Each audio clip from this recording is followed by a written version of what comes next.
श्री शिवाय नमस्तुभ्यम। हर हर महादेव। छत्तीसगढ़ राज्य के दुर्ग जिले के अमलेश्वर में गुरुजी पंडित प्रदीप मिश्रा जी के द्वारा समर्पित शिव महापुराण कथा आज 1 जून 6वें दिन की कथा पूर्ण हो चुकी है। ये कथा 27 मई से 2 जून तक दोपहर में 1 बजे से 4 बजे तक आस्था चैनल यूट्यूब के माध्यम से देखी जा सकती है। आज की कथा में गुरुजी ने कुछ विशेष उपायों की जानकारी दी है, साथ ही बहुत ही रोचक पत्र पढ़े हैं। आज की कथा में गुरुजी ने जीवन से कष्ट पीछा नहीं छोड़ना है वाला नया उपाय बताया है, सरल उपाय बताया है, और साथ ही अपने पूर्वजों को मुक्ति प्रदान करने के लिए प्रदोष काल का एक नए उपाय की जानकारी भी दी है। बहुत सुंदर कथा के साथ इस विशेष उपाय की जानकारी दी है। नई की शिव महापुराण कथा होने से पहले ज्योतिर्लिंग में होगी शिव महापुराण कथा। आज 1 जून 6वें दिन की समर्पित शिव महापुराण कथा में गुरुजी ने कुल 10 उपाय पत्र उपयोगी जानकारियां दी हैं।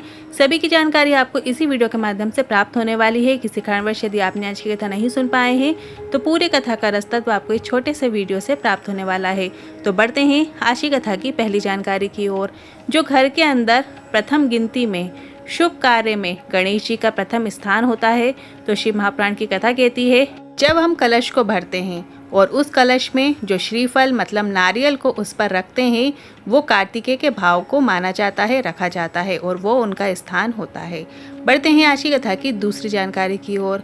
जीवन में सफलता प्राप्त करने के लिए, तरक्की प्राप्त करने के लिए आपके पास 4 लोगों का आशीर्वाद होना बहुत आवश्यक है। पहला है माँ का, दूसरा है पिता का, तृतीय है शिक्षक का और चतुर्थ है सद्गुरु का। सफलता प्राप्त करने के लिए इन 4 लोगों का आशीर्वाद होना बहुत ही आवश्यक है। बढ़ते हैं आज की कथा की तीसरी जानकारी की ओर। कल एक प्रश्न था, आप कहते हो मंदिर में सफाई कर दो, पोछा लगा दो, साफ कर दो, पर गुरुजी मंदिर में कोई मीठा चढ़ा देता है तो छोटे छोटे चीटा चीटी हो जाते हैं, और जब हम सफाई करते हैं तो वो छोटे छोटे चीटा चीटी मर जाते हैं, तो क्या यह पाप नहीं है? तो इस पर गुरुजी ने कहा, शिव महापुराण की कथा कहती है, जब आप मंदिर में पूजन कर रहे हैं, मंदिर में साफ सफाई का कार्य कर रहे हैं, तो उस समय मंदिर में अगर छोटे छोटे जीव हैं, जो आप प्रयास कीजिए थोड़ा पानी डाल दीजिए जिससे वो एक साइड हो जाएं, ताकि हमसे जीव हत्या ना हो।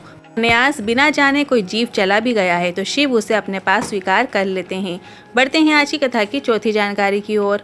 प्रत्येक मनुष्य से 4 स्थान पे पाप होते हैं। पहला है झाड़ू लगाते समय, दूसरा अग्नि जलाते समय, तीसरा कपड़े बर्तन धोते समय, स्नान करते समय, और चौथा है चलकर कहीं जाते समय छोटे छोटे जीव समाप्त हो जाते हैं हमारे पैरों के द्वारा। इन सभी का पाप हमारे ऊपर चढ़ जाता है, और ऐसे पापों की मुक्ति के लिए प्रतिदिन किसी देवालय में, शिवालय में भगवान की शरणागति में जाना चाहिए, और जब वो भगवान के सामने सर झुकाता है तो तुरंत उसका पाप नीचे गिर जाता है। बढ़ते हैं आज की कथा की 5वीं जानकारी की ओर। सोलापुर महाराष्ट्र की कथा रद्द होने के बाद सभी को मायूसी थी, पर आज गुरुजी ने एक नई शिव महापुराण कथा की जानकारी दी है, जिसे सुनकर सभी के चेहरे में खुशी देखने को मिली। 9 जून से 15 जून तक 12 ज्योतिर्लिंग में से एक ज्योतिर्लिंग ओमकारेश्वर में मां नर्मदा नदी के घाट में शिव महापुराण कथा होगी। इस कथा का नाम पवित्र शिव महापुराण कथा रखा गया है। कथा का नाम रहेगा पवित्र शिव महापुराण कथा, और इसमें गुरुजी ने सभी को आमंत्रित किया है। आपको कितनी खुशी हुई है इस कथा की जानकारी को सुनकर कमेंट बॉक्स के जरिए जरूर बताइएगा। और इसके बाद जो गुरुजी की अगली कथा रहेगी वो 30 जून से विदिशा में रहेगी। बढ़ते हैं आज की कथा की 6वीं जानकारी की ओर। अमिता यादव बिलाईगढ़ से पत्र लेकर आए। शादी के 21 साल हो गए थे, संतान का सुख नहीं था। इतने वर्षों में ऐसा कोई डॉक्टर नहीं जिसके हाथ ना जोड़े हों।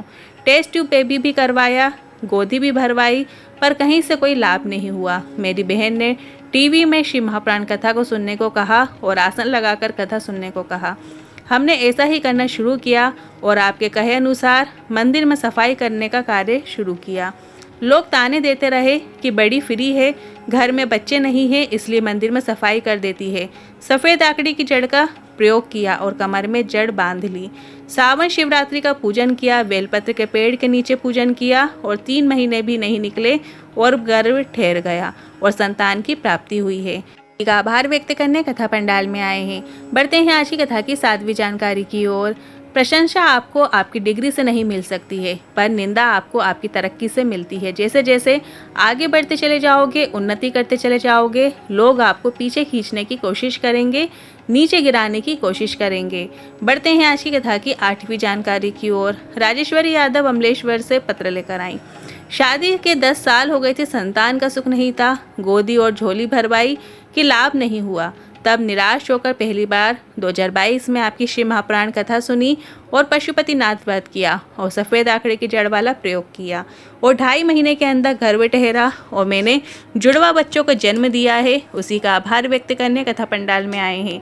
बढ़ते हैं आज की कथा की 9वीं जानकारी की ओर।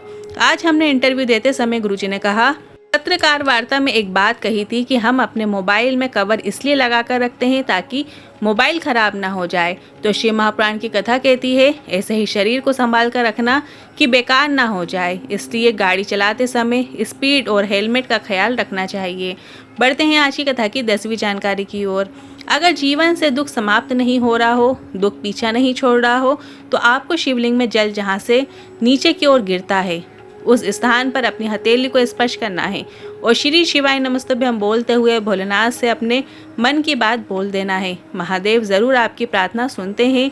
आप वीडियो के माध्यम से भी देखकर समझ सकते हैं ये उपाय आपको कैसे करना है। अब ये उपाय आप कभी भी किसी भी दिन किसी भी समय कर सकते हैं।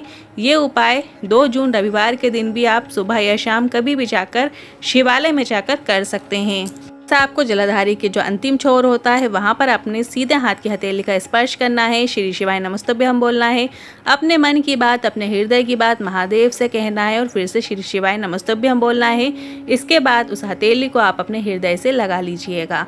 बढ़ते हैं आज की कथा की 11वीं जानकारी की ओर। गौ माता को हरा चारा या दूर्वा खिलाने से जुड़े विशेष उपाय की जानकारी देते हुए गुरुजी ने कहा, प्रदोष के दिन प्रदोष काल में या किसी भी दिन शाम के समय गौ माता को हरा चारा देना है, या आप अपने घर के द्वार में आने वाली एक गौ माता को भी यदि आप ग्रास दे देते हैं, हरा चारा खिला देते हैं, तो ऐसा करने से आपके घर के पूर्वजों को मोक्ष की प्राप्ति होती है, आपकी 71 पीढ़ियाँ तर जाती हैं। सिर्फ आपको हरा चारा लाकर गौ माता को खिलाना है। बढ़ते हैं आज की कथा की 12वीं जानकारी की ओर। घर में अगर गंगा जल नहीं है और किसी के प्राण छूट रहे हैं तो शिव महापुराण की कथा कहती है आप शंकर पर चढ़ा हुआ जल भी उसको दे सकते हैं। बस आप शंकर भगवान पे 1 लोटा जल श्री शिवाय नमस्तुभ्यम बोलते हुए चढ़ा दीजिए और जो जलाधारी से जल आ रहा है उसको अपने जल कलश में झेल लीजिए, वो भी गंगा जल के समान ही है। आज की कथा से अगर आपको आनंद की प्राप्ति हुई है तो इस वीडियो को लाइक करके कमेंट बॉक्स में हर हर महादेव अवश्य टाइप कीजिएगा। साथ ही हमने व्हाट्सएप चैनल बना लिया है जिसमें हम आपको रोजाना की तिथियों की जानकारी देते हैं। गुरुजी पंडित प्रदीप मिश्रा जी जो भजन गाते हैं उसे हम लिरिक्स मतलब टेक्स्ट फॉन्ट में लिख देते हैं, जिसे पढ़कर आप भी उन भजनों का आनंद प्राप्त कर सकते हैं। साथ ही हम आपको गुरुजी पंडित प्रदीप मिश्रा जी से जुड़ी और कुबेरेश्वर धाम से जुड़ी हुई खबरों की जानकारी भी उस चैनल पर देते हैं। और अगर आप भोलेनाथ से जुड़े सुंदर सुंदर स्टेटस और शायरी भी प्राप्त करना चाहते हैं तो आप अभी उस चैनल को भी ज्वाइन कर सकते हैं। वीडियो उपयोगी लगा हो तो वीडियो को लाइक करके कमेंट बॉक्स में हर हर महादेव जरूर टाइप कीजिएगा। श्री शिवाय नमस्तुभ्यम, हर हर महादेव।